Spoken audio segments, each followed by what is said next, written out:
Azul Flawen, bienvenue dans Graffiti.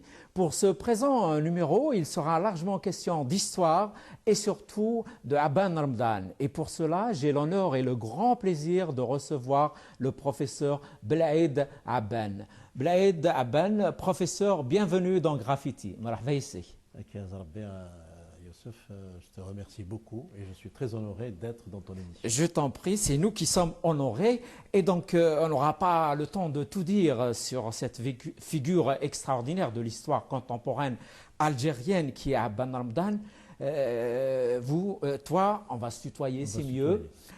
Tu es parent de Aban Ramadan et donc en plus de tes études de médecine, de ton parcours en médecine, et de ton parcours aussi en sciences politiques, parce que tu es diplômé aussi des sciences politiques. Donc, tu es devenu un peu un historien, hein, et un historien aussi qui va au bout de son sujet. Tu nous as donc donné à lire deux livres très intéressants, Aban Ramadan et les fusils de la rébellion, paru chez l'Harmattan en juillet 2008, réédité en Algérie par Casbah sous le titre de Résistance algérienne. Et le deuxième, donc, c'est Ben Bella qui a fait Ben Abi contre Aban. Et donc, professeur, et finalement, qui est Aban Ramadan? Oui, c'est une grande question. D'abord, je voudrais, si tu le permets, cher Youssef, faire une petite précision, un petit éclairage. J'ai toujours dit que mon travail n'est pas celui d'un historien. Mon travail consiste à faire une analyse politique sur des faits qui sont historiquement avérés. Donc je ne fais pas un travail d'archive, il faut rendre justice à la vérité. Moi je suis un homme de vérité, je ne pourrais pas dévier ne serait-ce que d'un iota de la vérité. Donc je ne fais pas un travail d'historien, je fais un travail d'analyse politique a posteriori sur des faits qui sont historiquement avérés. Alors maintenant, bien entendu, je vais répondre à ta question. Qui est Aban Ramadan?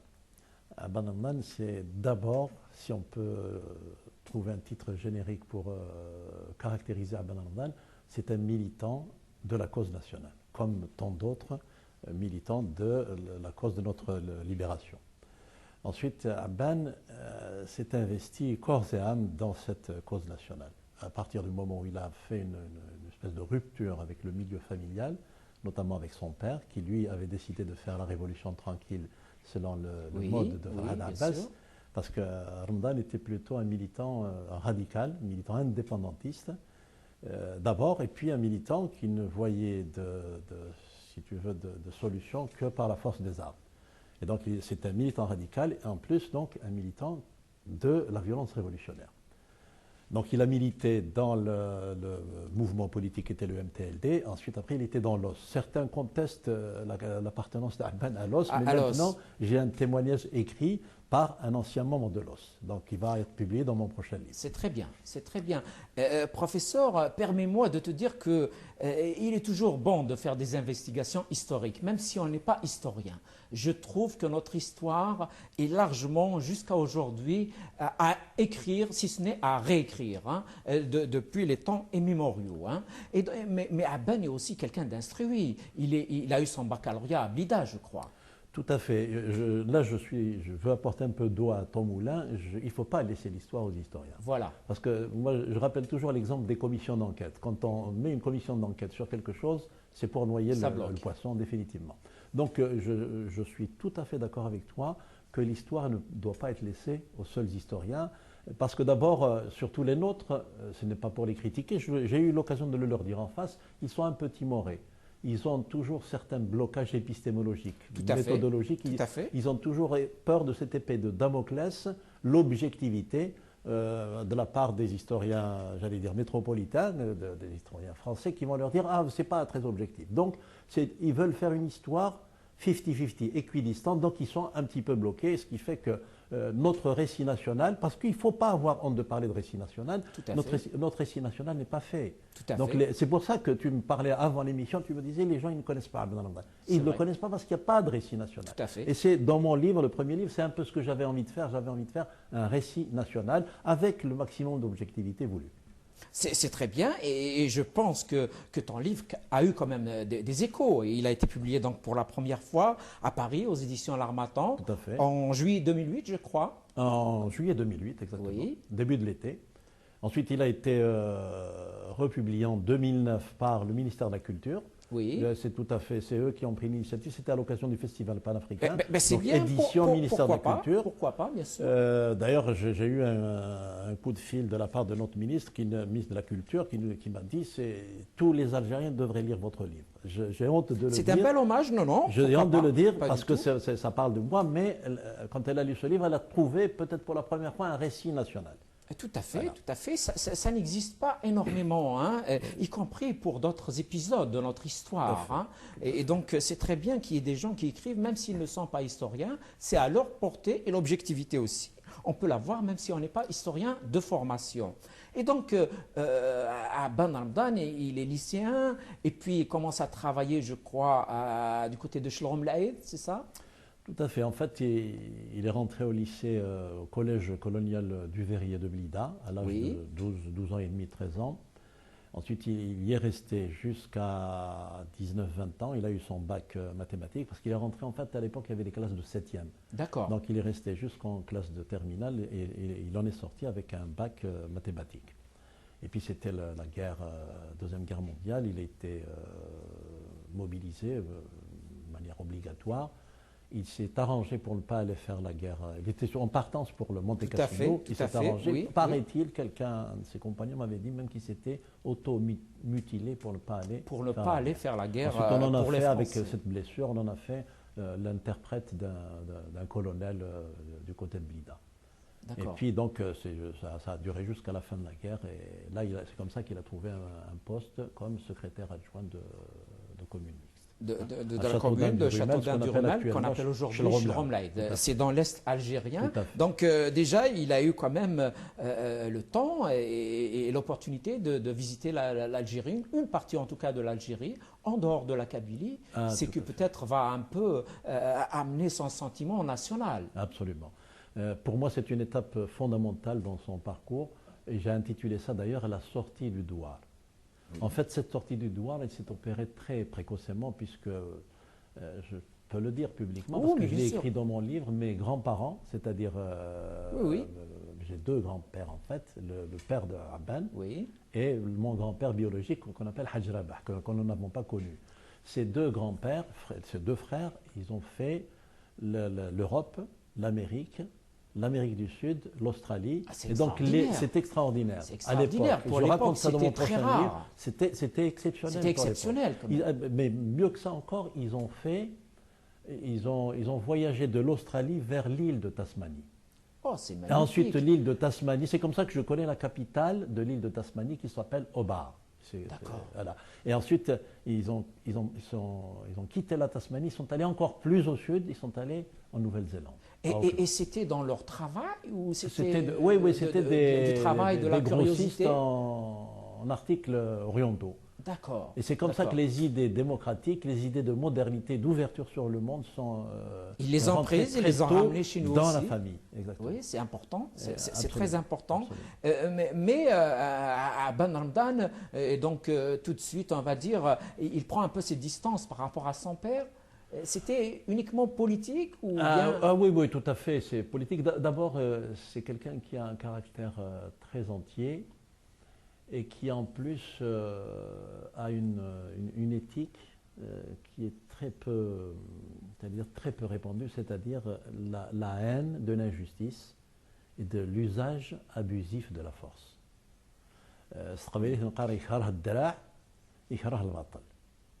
Ça, c'est un trait de caractère. Et donc, à ce titre-là, il était d'une rigueur implacable, et ça n'arrangeait pas tout le monde, y compris les plus tolérants, parents, les proches. Ah oui, mais bien sûr. Je peux dire que ces traits de caractère, c'est d'abord dans la famille que les gens ont fait les frais de cette personnalité au caractère extrêmement... Caractère entier, voilà, d'une sincérité incroyable. On peut le dire, mais je peux le dire, là, droit dans les yeux de ceux qui l'ont connu, de ceux qui l'ont entendu parler, il était d'une sincérité absolue.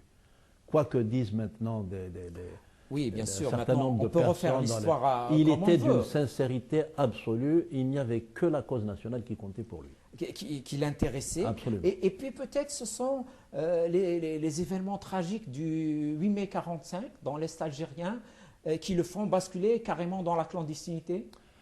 En fait, c'est après le 8 mai 1945 qu'il va rompre avec l'administration coloniale. Parce que son activité, j'allais dire, nationaliste, patriotique s'est accélérée. Avec Alal Thalbi Oui, et Bark el-Milli, ils ont fondé la première cellule MTLD à Chlormlaïd. Choromlaïd, oui. Et puis l'administrateur a vu qu'il s'occupait plus de ses activités Que de leur travail. nationalistes que du travail administratif. Les frictions ont commencé. Puis un jour, il prend son stylo, il lui dit: Monsieur l'administrateur, entre vous et moi, il n'y a que ce stylo. Je vous le rends. Et c'est comme ça qu'il s'est voué corps et âme à la cause nationale. Ensuite, il est revenu à Azusa, ça a continué. Ensuite, après, il est rentré dans l'os, en 1947, il est rentré dans l'os. Et puis, c'est là que les frictions ont commencé avec le père. Un jour, le père lui a dit: ou tu arrêtes, sinon ils vont tous nous emmener en prison. Oui, bien sûr, tu vas Ou créer sinon, des problèmes. Bien sûr. Force Gouhamio. Voilà. Force Gouhamio. C'était l'expression qui a été... kabyle Eh ben, consacrée. exactement. Voilà. Quitte, sors de chez moi, dégage de chez moi. Et puis, comme il avait le nif à Oui, fleur bien de sûr. peau, C'est sa il n'est pas fait personnalité d'heure aussi, de foi, bien et puis il sûr. est parti définitivement. Et il devient quand même à ce moment-là un dirigeant national important du PPA-MTLD.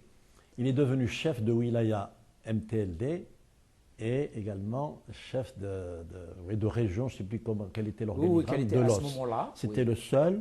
le seul militant nationaliste du mouvement radical qui avait la double casquette, qui était le jour responsable PPA-MTLD et la nuit chef de l'os. Voilà. Et c'était dans la clandestinité la plus totale. Et je suis maintenant tout à fait à l'aise pour en parler parce que j'ai un ami qui m'est très cher et qui est déjà passé d'ailleurs ici à l'émission à Berber TV, c'est Mohamed Mchati. Bien sûr. Il m'a Oui, raconté comment se passaient les choses. C'était la clandestinité la plus totale au point où les gens venaient en cagoule pour assister au C'était réunions. cagoulé pour C'était cagoulé. venir se Ils ne se rencontrer. connaissaient pas. Ils ne se connaissaient Ils se pas. connaissaient pas. Donc ils prenaient leurs précautions, bien sûr. Absolument, c'était une branche paramilitaire du MPL. Et là, je crois, de l'Est, il passe en Oranie à Ban Ramdan. Il Ça, passe un moment en Oranie. oui, c'était en fait quand ça commençait à sentir le roussi et que l'organisation commençait à être démantelée par l'autorité coloniale.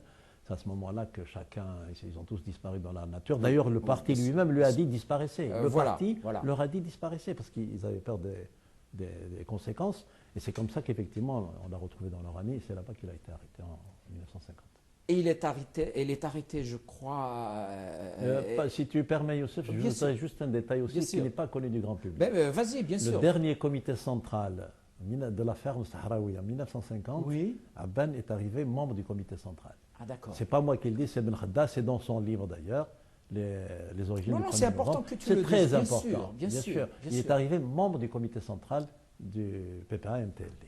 Et donc, il est emprisonné, d'abord en Algérie, puis en France, et il est passé par plusieurs prisons. Tout à fait. Il a fait pratiquement toutes les prisons d'Algérie. Et puis, comme il était Koro ici, là, c'est une tête très dure. Et donc, on s'est dit, il faut l'isoler. Il l'emmène, il le transfère en France. Il passe très, très rapidement à la prison des Baumettes, on connaît la prison des Baumettes, qui est une prison très dure. Pas facile. Mais ça ne suffisait pas. Il a été ensuite expédié sur Ansisheim, dans le Haut-Rhin, du côté de Oui, Strasbourg. tout à fait. Et il a connu une période extrêmement difficile, puisqu'on lui a refusé le statut de prisonnier politique, prisonnier de droit commun. Donc il fait une grève, une des plus dures qu'aient connu les prisons françaises. Au point où Nazim Hikmet, à l'époque, ayant eu vent de cette grève, a fait un poème sur les nationalistes algériens. C'est extraordinaire, c'est extraordinaire, si bien que tu le dises, parce que c'est des choses qui ne sont pas connues, qui ne sont pas écrites ici. Là, il a été alimenté de force. On lui a attaché les mains et les bras pour lui faire sonde nasogastrique. Nous, on appelle ça les sondes nasogastriques. On lui passe une sonde à travers le nez, on la met dans l'estomac pour l'alimenter, parce qu'ils avaient peur qu'il qu'il meurt. Et puis donc, quand arrivent les préparations du début de la guerre de libération nationale, on prend contact quand même avec lui, même s'il est encore en prison, n'est-ce pas? Alors, d'abord, il y a eu des contacts. Ensuite, quand il a eu gain de cause avec cette grève à Ensisheim, il a été transféré à Albi, dans le Tarn. Oui, d'accord. Et donc là, il y a eu déjà le régime carcéral était un peu plus doux, un peu plus souple, un peu moins un peu moins dur, disons. Oui. Et ensuite, donc il y a eu quelques contacts avec des nationalistes, notamment Bark el-Mili. D'accord. Donc je reviens toujours sur Bark el-Mili. Oui. Et puis donc à l'approche de sa libération, il a été transféré en Algérie. Donc il était, on peut dire, vers le début du printemps 1954. Et là, par le biais des avocats, tout a été dit. Ben était au courant de ce qui se préparait. Voilà. D'abord, on peut dire que mon père et mon frère, Shahid, mort le 15 avril 1957 au Maquis, Dahman, oui, donc ils sont passés lui rendre visite. Il leur a dit, je ne crois pas qu'ils vont me libérer, parce que il se prépare des choses très importantes pour notre pays. Consoler ma mère que je ne serai pas libéré. Ça, c'était le premier point. Deuxièmement, quand on relit le livre de Fath Dib dit qu'il était au courant de tout. Qui lui dit ça? C'est Ben Bella. Effectivement, il était au courant de tout.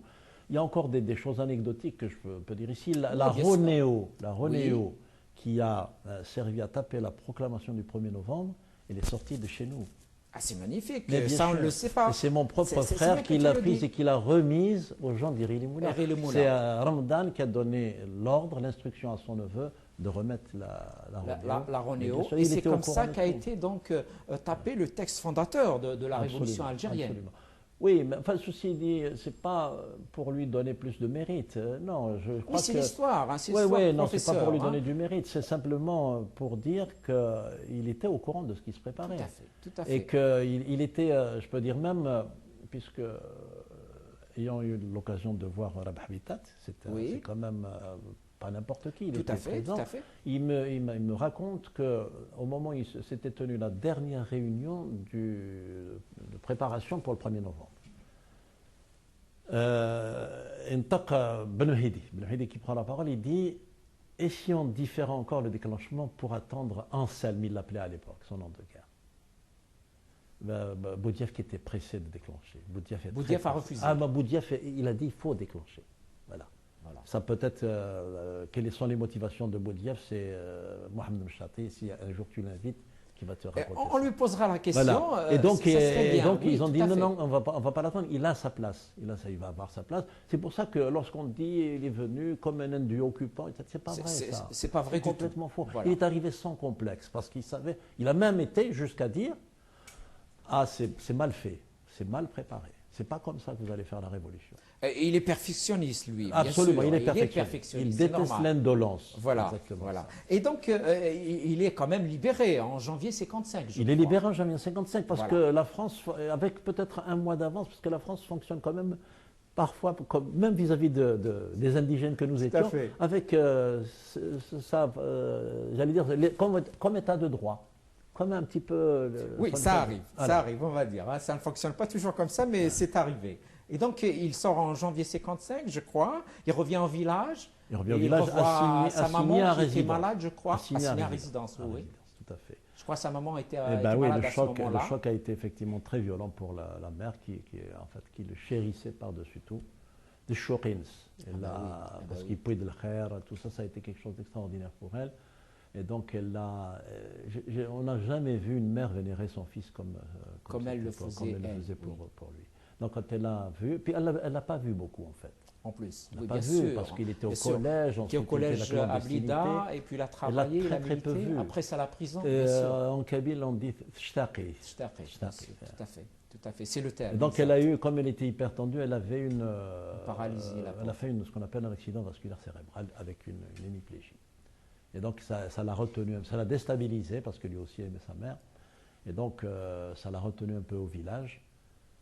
Et puis, il savait de toutes les façons que le pronostic était mauvais. Il avait dit à l'époque, il a dit, c'est la maladie de Staline. Staline venait d'avoir un accident vasculaire aussi. D'accord, à ce moment-là presque. Oui, À oui, la quelques même jours période, auparavant, quoi. il dit Oh, ça c'est d'accord. la maladie de Staline, elle s'en remettra pas.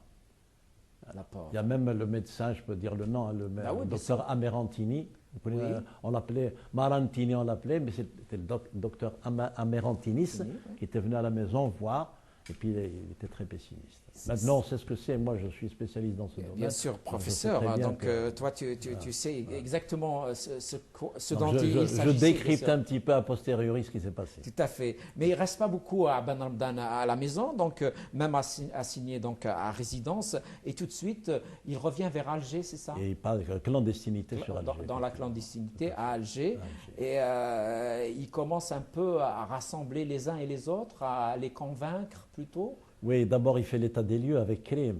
Oui. L'état des lieux, c'est très important. C'est le vide sidéral. Krim lui dit on n'a pas d'argent, on n'a pas d'hommes, donc les perspectives sont mauvaises, etc. C'est avec Krim. Donc, Krim au Oui. début mars 1955. D'accord. Et donc, c'est là qu'il faut trouver des solutions.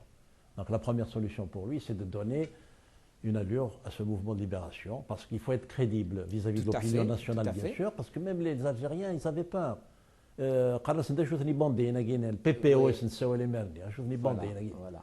Donc il fallait donner quelque chose, une allure, Un autre visage un de visage la révolution. crédible de la Oui, tout à révolution fait. d'insurrection. Donc il fallait recruter des gens, des personnes. C'est comme ça que sont venus en premier on fait très court ça parce que c'est Oui, trop mais long. bien sûr, bien sûr. Donc c'est bien pour ça sûr. que sont On va venus les synthétiser, centralistes qui bien sont sûr, voilà. des politiciens chevronnés. Ensuite après approche vis-à-vis des élus, Farhat Abbas en particulier, Oui, l'UDMA.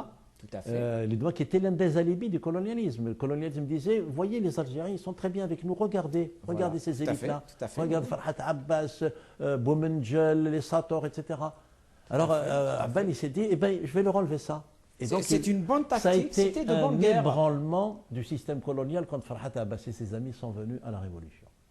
C'est des gens avec des tout à costumes, fait, des tout à fait, cravates, de tout à l'allure, fait. du verbe.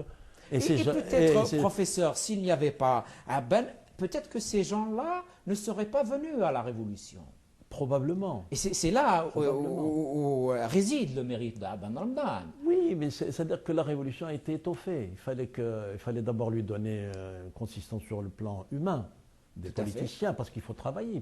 La tâche est titanesque, comme disait Tout à lui-même fait, tout à Abbas. fait. Donc il fallait trouver des politiciens capables de répondre à la propagande coloniale. Il fallait trouver aussi du verbe. Ah ouais, fait. c'est très Bien important, sûr, parce que bien la sûr. propagande coloniale, qu'est-ce que c'était? Wigidi Darwishen, Wigidi Sofajen, Wigidi c'est des barbares, c'est des, Tout à fait, c'est tout des à fait. sauvages, c'est des... Ils n'ont pas de qualité, ils n'ont pas de valeur. Bien sûr. Voilà, c'est des égorgeurs. Donc il Tout à fallait trouver des gens qui savent parler, qui ont une doctrine. Et c'est Tout comme à ça fait. qu'Abban aussi, non seulement il a fait le rassemblement centraliste, UDMA, ulama, Tout à fait. communiste, sauf Communiste, les ouais. messalistes. Et puis il fallait trouver aussi une doctrine. C'est-à-dire il fallait que la révolution ait un pavillon. Tout à fait. Voilà, une boussole, c'est-à-dire Tout à fait. savoir où elle va, et un pavillon pour s'identifier non seulement aux yeux de l'opinion nationale, mais surtout aux yeux de l'opinion internationale. internationale. Parce Surtout. que ce qu'il ne faut pas oublier à Youssef Agma, Oui, bien sûr. c'était que la France, elle disait, c'est un problème interne. Tout à fait. Tout à fait. C'est entre nous, c'est quelques égarés qui sont en Tout train à de se fait, révolter tout à chez nous, fait, mais vous tout à inquiétez fait. pas. On va régler le problème. Voilà. il dit. Et les Algériens, ils se sont dit non. Ils se sont dit, nous sommes une nation qui veut se libérer du colonialisme. Tout à fait. Nous sommes une nation qui est subjuguée. Karazit l'istimar, vous Bien connaissez sûr. le soufort, Bien c'est sûr. Nidamaghi l'istimar. Bien Voilà sûr. un peu le... Bien sûr. Professeur, on va faire juste une petite pause publicitaire et on revient au débat.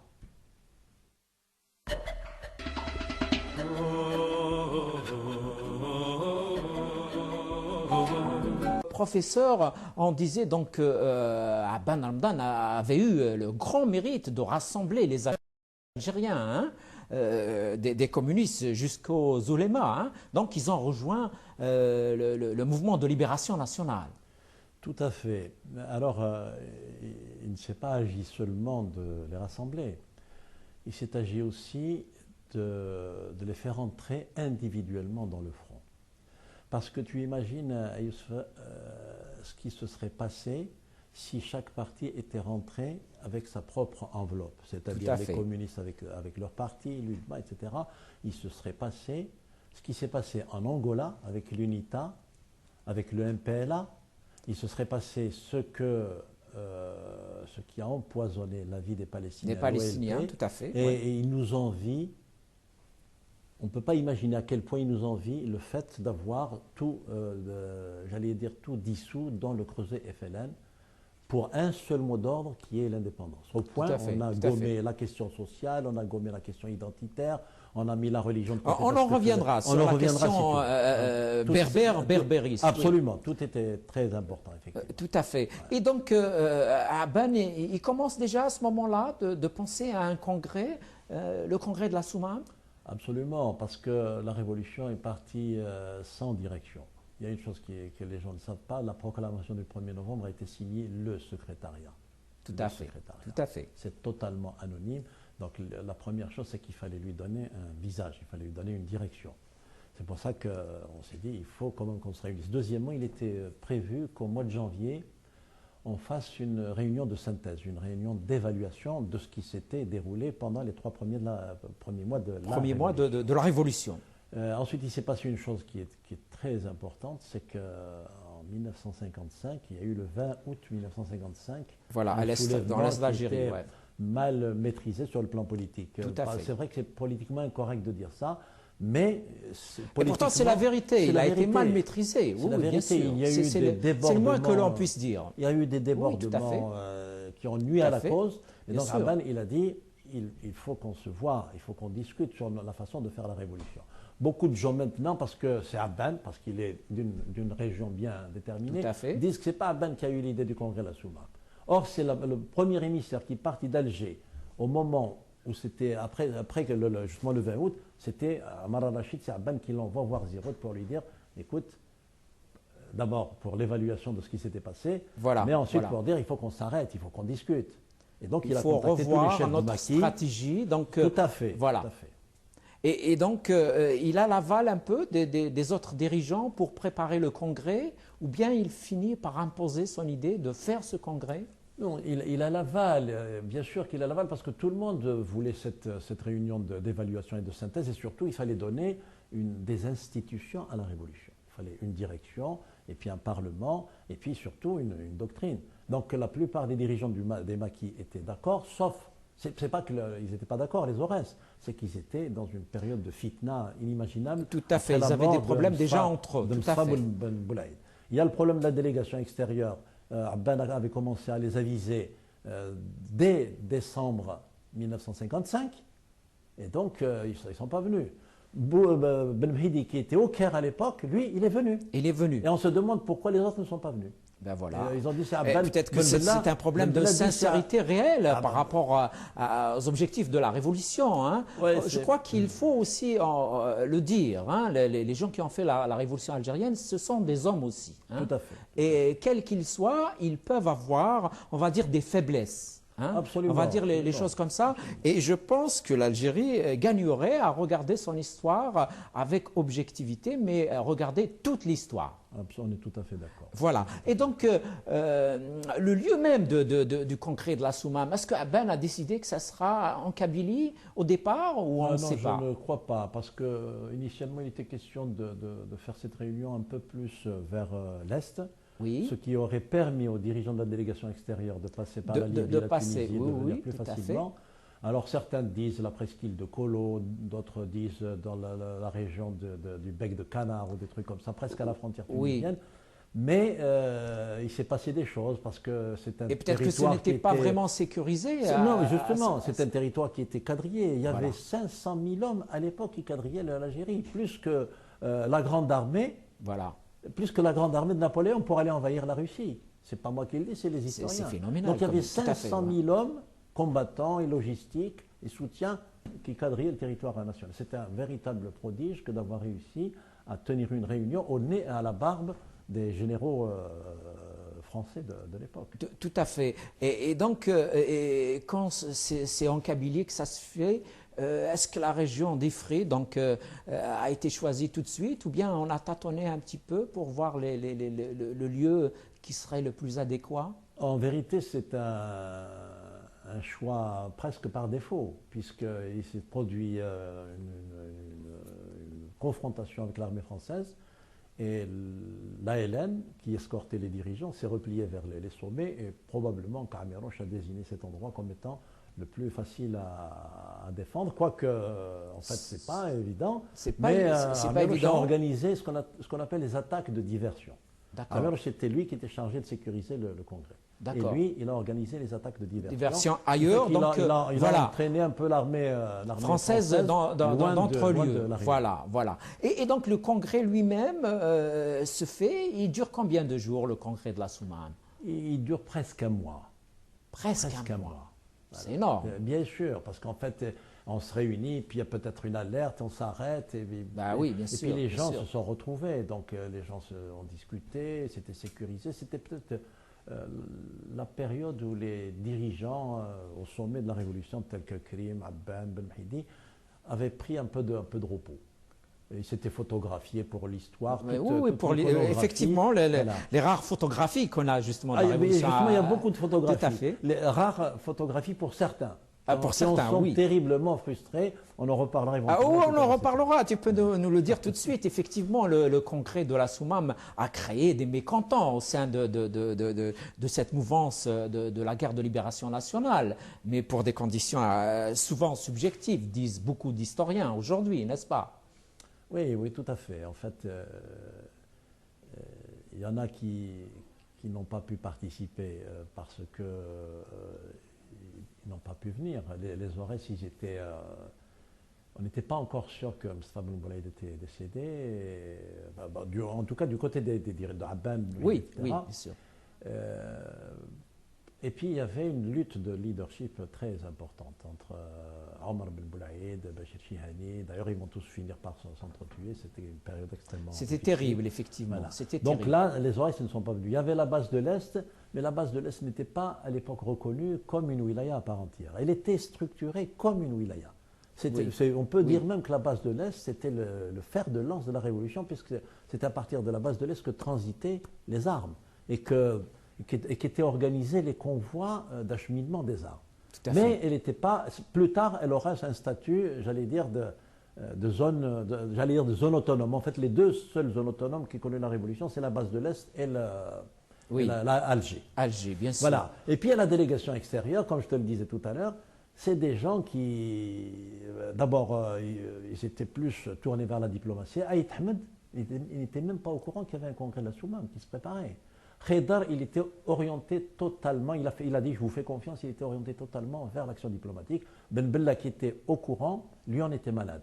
Il en était malade parce qu'il savait que les cartes allaient être redistribuées, mais il n'a pas pu venir. Et là, je vais le dire encore maintenant. Oui, mais il faut parce que c'est quelque chose de très important. Ben Bella n'est sûr. Pas venu parce que le président Gamal Abdel Nasser lui a déconseillé d'y aller de peur d'un coup fourré de Abban. Je cite. Déjà, donc, Gamal Abdel Nasser se proposait à sa façon de gérer un petit peu, peut-être même l'après-guerre de libération nationale. On peut dire même que la révolution algérienne, à travers Ben Bella, a été mise sous tutelle. Au point où Fathi Dib disposait d'un fichier de renseignements généraux où tous les dirigeants algériens figuraient avec leur intimité, leur trait de caractère, etc. Et ce n'était pas toujours flatteur.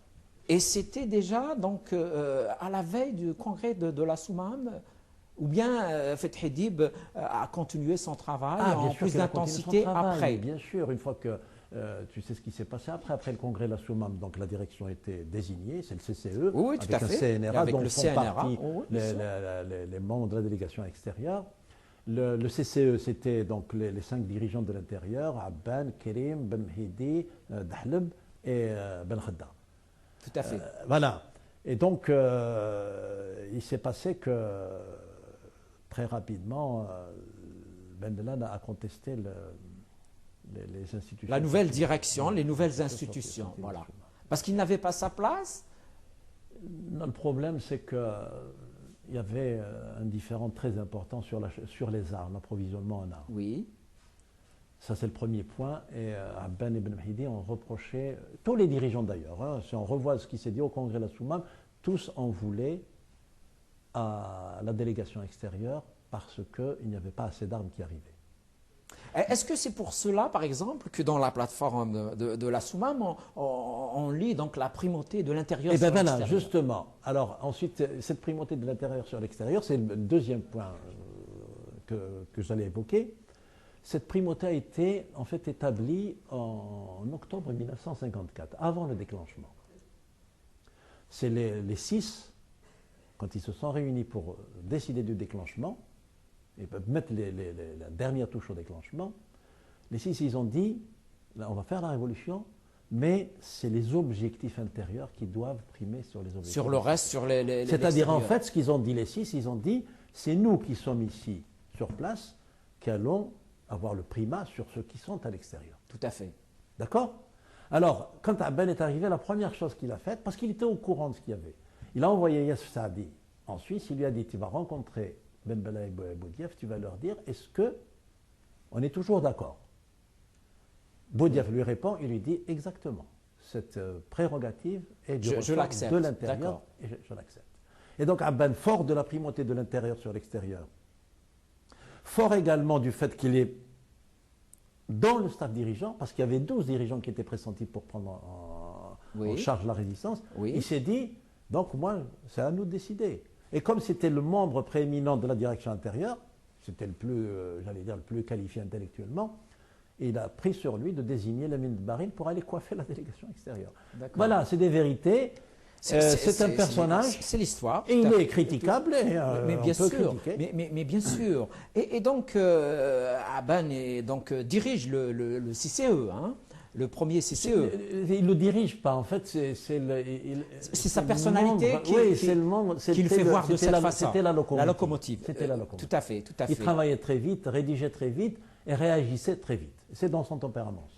D'accord. Et il pouvait bien entendu faire des erreurs. Quand on est comme ça, mais bien sûr, parlons-en des erreurs, peut-être des erreurs. Hein. Donc les détracteurs berbéristes aujourd'hui disent que Aban n'a pas empêché, par exemple, l'exécution de Benaï Wali, qui a été donc abattu à Jemaah Sahrij le 17 février 1957. Par le FLN, bien sûr. Oui, bien sûr. Alors, il y en a même qui ont poussé, j'allais dire, l'audace jusqu'à dire que c'est Aban qui a donné l'ordre.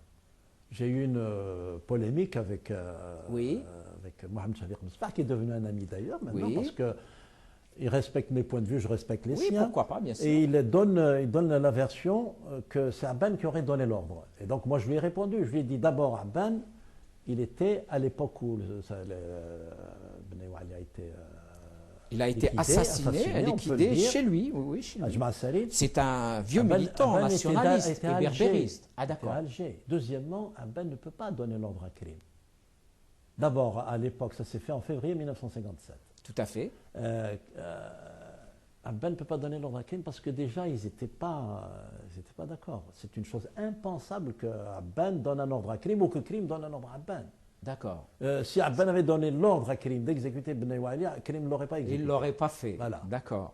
Et alors j'ajouterai une chose, c'est que l'assassinat de Ben Wali, c'était la suite logique de la liquidation, de l'exécution de Mbarka Itman Guellet et Ammar Ould Hamouda, qui eux ont été assassinés en 1956. Absolument. Après un simulacre apparemment de jugement. Par les 4 principaux chefs de l'Académie. Donc voilà des vérités aussi. Tout à fait. C'est Karim Belkacem ou Amran, donc Mohamed Saïd, Amrat Chir. Voilà. Donc semble-t-il, ils ont fait soi-disant. Ils les ont. Alors le problème, c'est qu'on ne sait même pas pourquoi ils les ont condamnés. Est-ce qu'ils les ont condamnés parce qu'ils étaient d'anciens berbéristes, ce que je trouve absolument monstrueux. On ne condamne pas quelqu'un pour les choses qui ont été faites. Ou bien est-ce qu'ils ont été exécutés parce qu'on leur reproche d'avoir été messalistes? Parce qu'à un certain moment, l'un des dirigeants... Mais s'ils avaient été et qu'ils ne le sont pas, ce ne serait pas un crime, puisque beaucoup de militants de la guerre de libération ont été messalistes, pratiquement tous d'ailleurs. Bien sûr. Mais il faut resituer ça aussi dans le contexte de l'époque. C'est qu'il y a eu le 20 août 1955. Oui. Et il y avait ce qu'on appelle les attentistes de l'époque. C'est les gens qui attendaient, on les a, comme Lawa Abbas, le Farhat Abbas, et puis beaucoup de personnalités ulama ou ulama ont été sur la liste d'exécution de Zirout.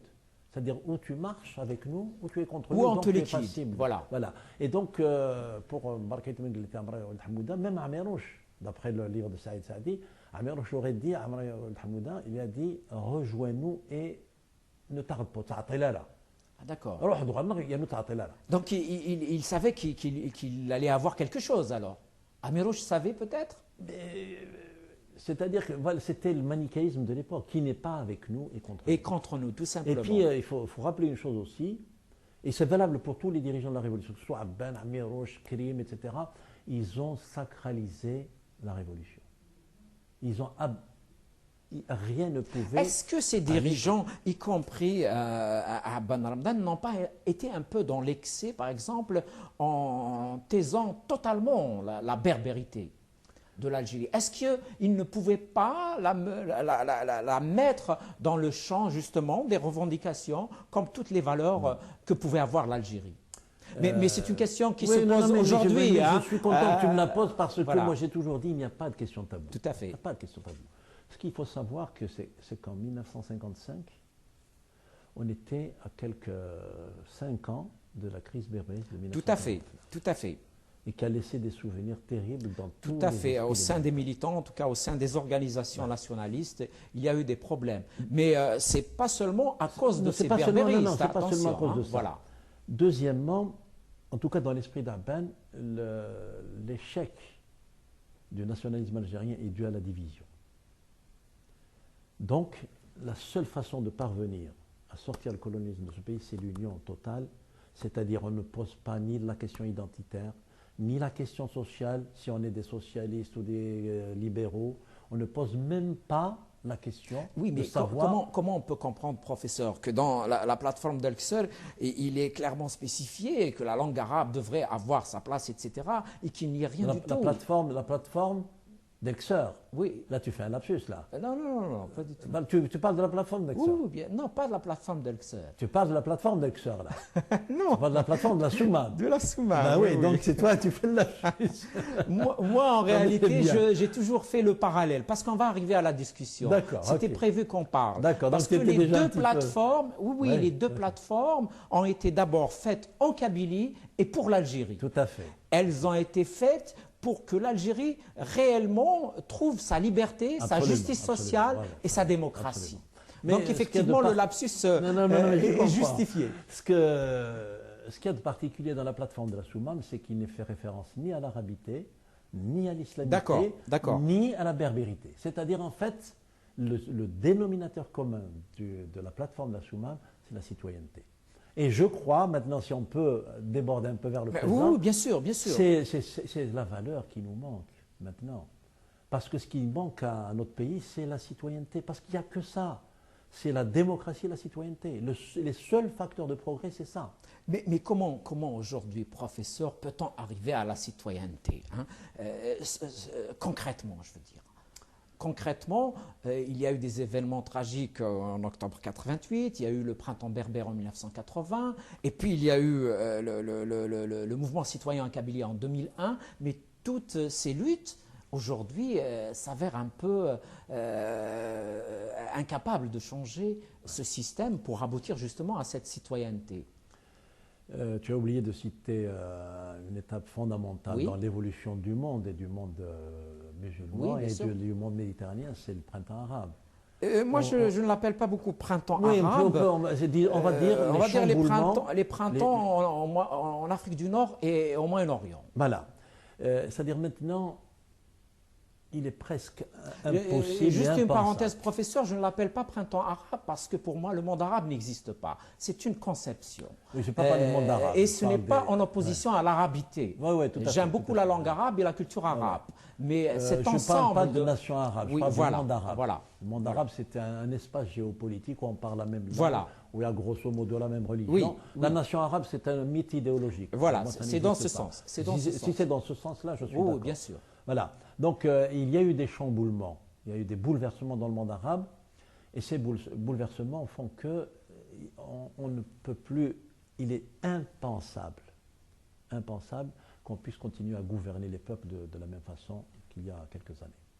Donc, les gouvernants, s'ils ont de la sagesse et de l'intelligence, il faut maintenant qu'ils s'imaginent qu'il faut passer le cap. Les Il faut passer à autre chose. Voilà, il faut passer à autre chose. Les Algériens, les dirigeants algériens l'ont compris aux dernières législatives. Oui. Ils ont poussé les gens à voter. Avant, on ne poussait même pas les gens à voter en leur disant professeur, ce n'est pas de vraies élections. Non, mais je sais très bien. Non, mais je sais très bien que, comme on dit en kabyle, on est tout à fait d'accord. Mais il faut un pas en avant, il faut un demi-pas en arrière. Et maintenant, ils ont dit une chose, ils ont dit si vous votez, c'est comme si on refaisait le 1er novembre. Parce que le 1er novembre. C'est complètement ridicule, professeur. Non, ça montre simplement leur état d'esprit. C'est qu'ils ont pris conscience qu'on ne peut plus gouverner sans les peuples. Est-ce qu'ils ont pris conscience ou bien est-ce qu'ils ont peur tout simplement de perdre leurs privilèges? Il y a les deux. Il y a les deux. De toutes les façons, s'ils veulent conserver leurs privilèges, il faut aller vers la démocratie. Et c'est tout ce qu'on leur demande d'ailleurs.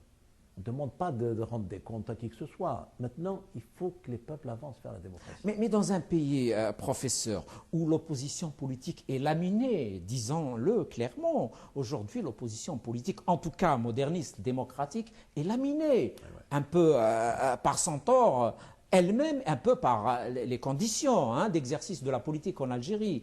Et comment est-ce qu'on peut arriver à cette démocratisation, à cette citoyenneté? Est-ce qu'il y a lieu de fabriquer une nouvelle société civile? Est-ce qu'il y a lieu de travailler la société civile elle-même, en dehors peut-être des structures partisanes traditionnelles? Oui, le problème reste dans notre pays celui de rapport entre le politique et le militaire. On ne peut pas y couper. Et c'est pour ça que la plateforme de la Soumam est terriblement d'actualité. Oui, tout à fait. Et il s'avère justement que cette plateforme, jusqu'à aujourd'hui, n'est pas appliquée, on va dire comme ça les choses. La suprématie du militaire sur le civil, sur le politique, elle y est toujours de mise en Algérie. Voilà, tu dis la suprématie d'ailleurs, c'est curieux, mais c'est un lapsus qui est tout à fait révélateur parce qu'il s'agit d'une suprématie alors qu'à l'origine, dans l'esprit des Soumamiens, il s'agit du primat du politique. Tout à fait, tout à fait. Je le dis. Tout doit se faire sous l'angle pacifique, civil et politique. Tout à fait. Dans une société, il faut trouver le moyen le plus efficace, le moins archaïque, le moins violent d'attribuer le pouvoir. Et le seul moyen, c'est le moyen politique, c'est-à-dire les élections. Or, comme tu le dis, à partir justement de la mort, de la liquidation d'Abban, cette idée de préserver l'avenir, en faisant émerger le politique sur le militaire, elle a été mise à bas complètement. Et donc, c'est de cette période-là qu'elle s'est installée définitivement, c'est ce que tu appelles l'hégémonie de l'esprit militaire et de la force, la prise du pouvoir par la force. On sait comment ça s'est passé en 62, on sait comment ça va se passer en 65, on sait ensuite comment ça va se passer par la suite. La force a été toujours un facteur déterminant dans la prise du pouvoir. Et c'est maintenant, si l'armée algérienne, qui est une armée républicaine, si elle se rend définitivement compte que le pouvoir doit être donné, cédé politiquement par les urnes, notre pays va progresser. Et les gens vont commencer à... Est-ce que toi, professeur, en tant qu'intellectuel, tu es optimiste et tu peux... est-ce que tu crois que cela peut arriver en Algérie? Moi, je suis persuadé que ça arrivera. Ça arrivera. Je veux dire, ça va arriver sous peu, parce qu'il y a en principe une élection présidentielle l'année prochaine. Oui, bien sûr que ça va arriver. Tu sais pourquoi, Youssef? Parce que, je ne veux pas dire que tu étais un enfant, par rapport à moi peut-être. Oui, il n'y a pas de problème. Mais nous, on a vécu une période de ce qu'on appelait l'unité de pensée et d'action. Tu as peut-être aussi trouvé cette période-là. Oui, je l'ai vécu un petit peu. C'est-à-dire, c'est un parti unique, pas de dissonance. Faire une simple conférence sur la poésie berbère était un délit. Oui, avait déclenché le printemps berbère. Avoir une revue Tmazigh. Tout à fait. Tu pouvais te faire arrêter et emprisonner à l'aéroport. Tout à fait, bien sûr. Or, nous avons définitivement quitté cette situation. Oui, nous l'avons quitté, d'accord. Mais politiquement, nous n'avons jamais vécu une alternance politique. Ah non, mais ça, on est d'accord. Ça fait 51 ans d'indépendance. C'est la liberté de penser, la liberté d'expression qui va progresser. Est-ce que ce n'est pas un nouveau jeu des décideurs, justement, où il y a cette apparence de démocratie de façade? Oui, mais ils ont beau jouer, mais ils vont finir par céder. Est-ce que tu pouvais critiquer un général il y a quelques années? tout ce que je viens de dire ici, tout ce que je viens de dire ici, je vais le dire à la télévision publique algérienne, sans absolument aucune crainte. Il y a maintenant une liberté, ça commence comme ça. Il y a des temps de liberté. Peut-être que la liberté n'est pas totale aujourd'hui. Non, non, il n'y a dans aucun pays une liberté totale. Je crois qu'on a déjà eu... On a eu un échange, voilà, on a eu un échange, mais ce n'est pas la même chose. Hein. Aujourd'hui, en Algérie, le DRS est pratiquement incritiquable. Hein. Je vais m'exprimer ainsi. Ah, ben si, il y a des gens qui le critiquent encore. Ce n'est pas évident. Et puis le DRS, à quel titre on peut le critiquer puisqu'il n'a pas d'action publique. Officiellement, il n'a pas d'action publique. C'est ça le drame de l'Algérie. Donc tu ne peux pas critiquer quelqu'un qui n'a pas d'action publique. Le DRS devrait être coiffé par une autorité civile et rendre de ses comptes. On est d'accord que l'armée doit être placée on doit lui enlever son impunité. Civil. En fait, les fabricants de présidents en Algérie, c'est les gens du DRS. Ça, c'est connu. Ce que je dis simplement, c'est que le pouvoir politique doit être attribué par la souveraineté populaire. Tout à fait. Et que l'armée ne doit pas interférer dans l'attribution du pouvoir. Il est urgent que ça se fasse en Algérie, à mon avis, parce que l'Algérie n'évoluera jamais réellement sans démocratie. Ça, tu prêches à un convaincu, je suis à 200% d'accord avec toi. Sans démocratie, il n'y aura pas de progrès social. Nous sommes d'accord, professeur, mais on arrive à la fin de l'émission, peut-être un dernier mot. On a parlé de beaucoup de choses. Comme tu le disais, c'était une discussion à bâton rompu. À mon avis, ce qui est important, c'est qu'il ne faut pas qu'on oublie de voir notre histoire. Parce que notre histoire permet un éclairage sur le présent. Et la preuve, c'est que les Algériens, surtout en Kabylie, sont terriblement férus d'histoire. Tout à fait, d'histoire. Tout à fait. Parce que pour eux, l'histoire est intimement liée à la politique du présent. Au présent et donc à l'avenir, bien sûr. Absolument, tout à fait. Eh bien, professeur, je te remercie d'être venu dans Graffiti. Je te redis encore, je suis très honoré, très heureux de venir à ton émission. Merci, professeur. Et je trouve merci. Que c'est une très belle mes amis, je vous dis à vous aussi, merci de nous avoir écoutés. Portez-vous bien, prenez soin de vous. Au revoir.